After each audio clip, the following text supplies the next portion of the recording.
Hello everyone, you're welcome to solve this nice algebra problem, which is x squared plus y squared plus x plus y. This is equal to 12.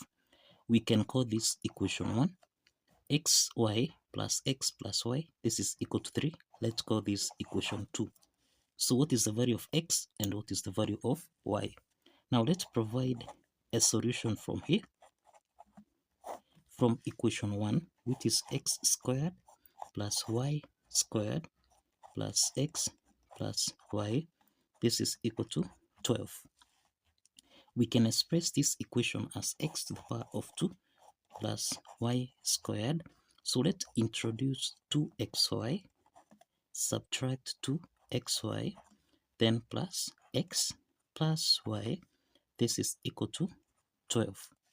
Now, by introducing 2xy minus 2xy, this does not alter the equation here. So this means that here we have x squared plus y squared plus 2xy. This is in the form of a squared plus b squared plus 2ab, which we can express as a plus b raised to the power of 2.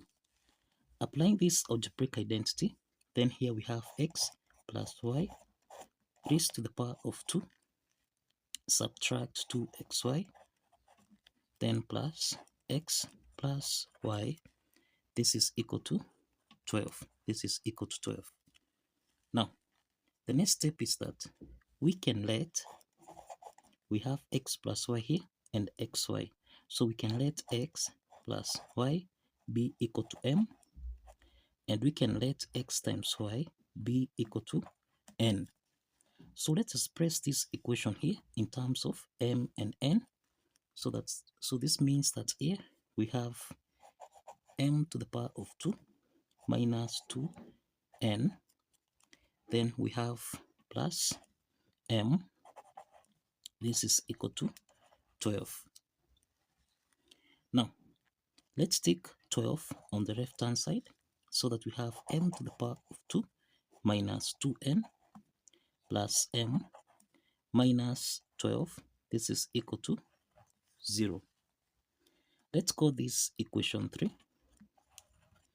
Now, from the second equation here, from equation 2, which is xy, this is xy plus x plus y, this is equal to 3. So we can express this equation in terms of m and n. So this is n plus m, this is equal to 3.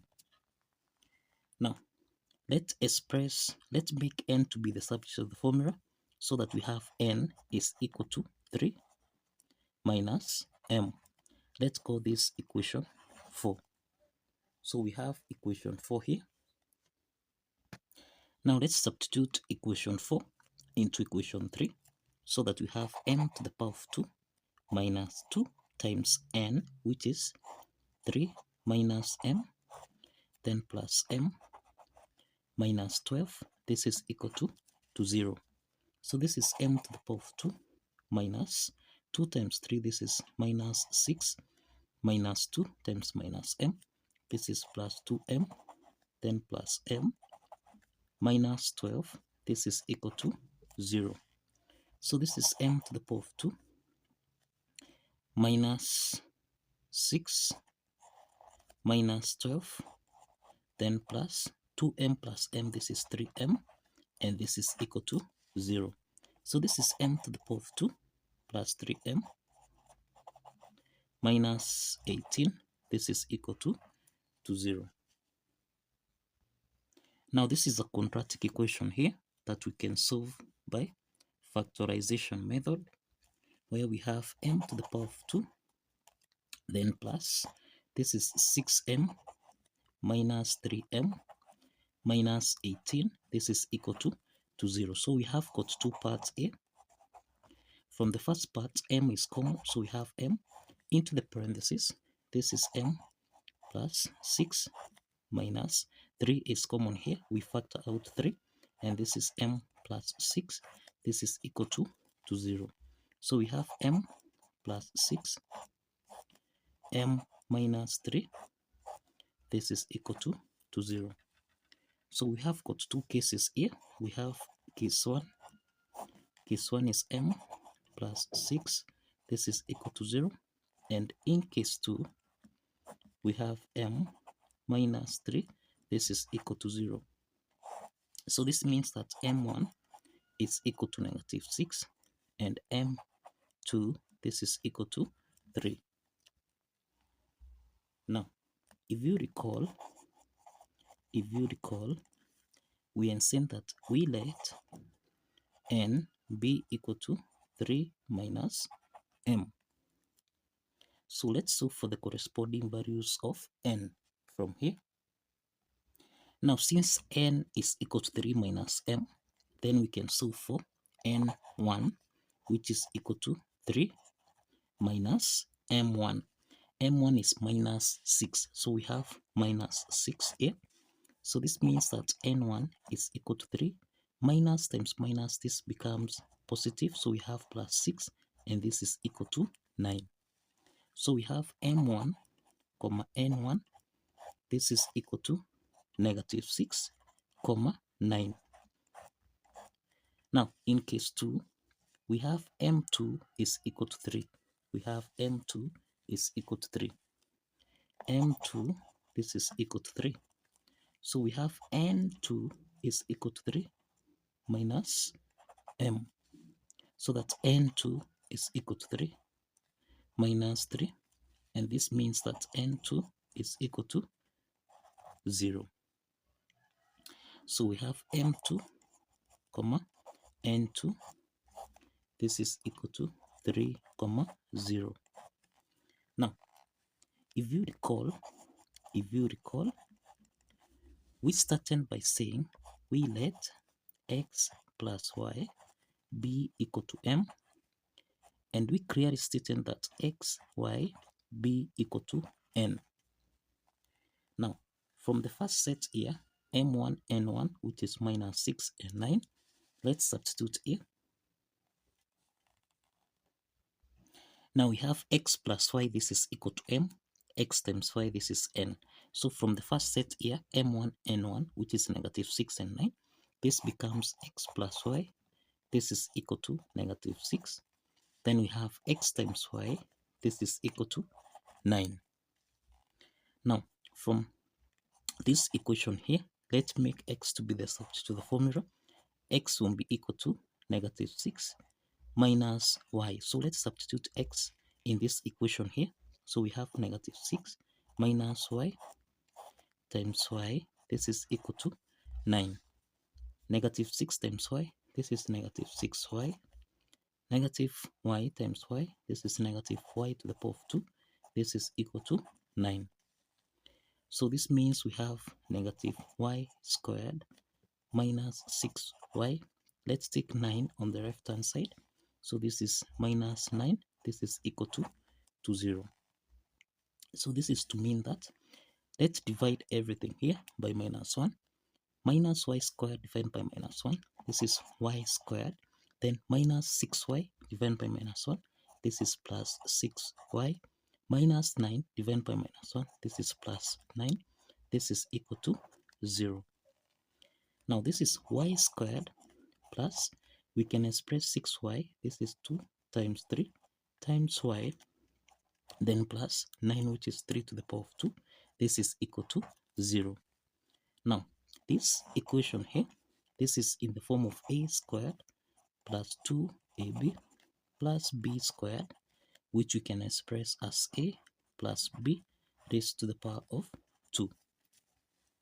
So this is to mean that here we have y, this is y plus 3 raised to the power of 2, then this is equal to 0. Now, let's introduce a square root on both sides, which is y plus 3 raised to the power of 2. This is equal to the square root of 0. So this means that here we have y plus 3. This is equal to 0. And this implies that y1, this is equal to plus 3. If you take it to the right hand side, this becomes minus 3. So we have y1 is equal to negative 3. So let's solve for x1. Now we have that y1 is equal to negative 3. Now let's solve for x1. x1 is equal to negative 6 minus y. So this is negative 6 minus 3. And this means that x1 is equal to negative 6 minus times minus 3. This is plus 3. And this is equal to negative 3. So we have the first set of solution here, x1, y1. This is equal to negative 3, comma, negative 3. So this is the first set of solution that we have. Now let's proceed to case 2. In case 2, we have m2, comma, n2. This is equal to 3, 0. And we have that x plus y. This is equal to m, which is 3. Then x times y, this is equal to 0. So from this equation here, this means that x is equal to 3 subtract y. So substituting x into this equation here, this is 3 minus y multiplied by y, this is equal to 0. So we can check here, we have y2 is equal to 0. Then we have 3 minus y, this is equal to 0. So this means that negative y, this is equal to negative 3. So if we divide by negative 1, this means that y3, this is equal to 3. So we have y2 and y3 here. So this is to mean that to solve for x2, this is equal to 3 minus y. So we have x2 is equal to 3 minus y2, which is 0. So x2 is equal to 3. So the second set of solution here, x2, comma y2, this is equal to 3, comma 0. This is the second set of solution that we have. Now let's determine the third set of solution here. So we have y3, which is 3. So this means that x3 will be equal to 3 minus y, which is 3. This means that x3 is equal to 0. And this means that x3, comma y3, this is equal to 0, comma 3. So this is the third set of solution that we have. And this totals to 3 sets of solutions.